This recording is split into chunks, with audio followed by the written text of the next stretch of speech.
It is a beautiful morning on the Mediterranean Sea, somewhere in the Middle East, where I have been blessed to meet with a group of Arabic leaders of refugee ministries from different countries around this region of the world. These men and women love Jesus, and they are so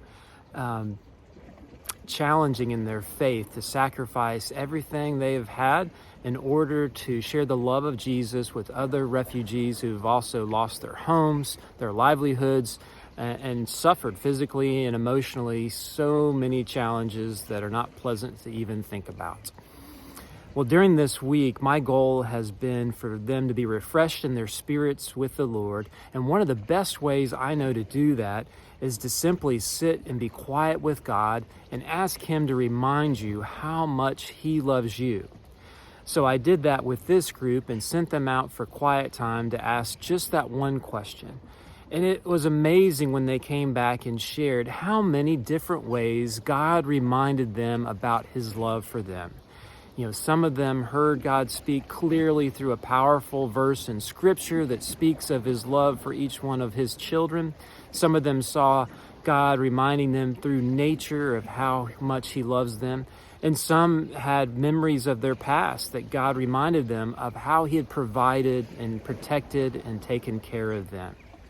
Well, you don't have to come to the Middle East or the Mediterranean Sea in order to experience God's love for you today. He wants to remind you of this.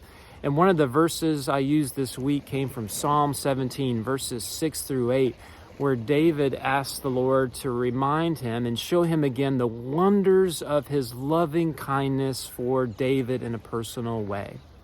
Well, you can take that same verse we've used this week and go sit alone with God today or sometime this week in a quiet space and ask God that one simple question.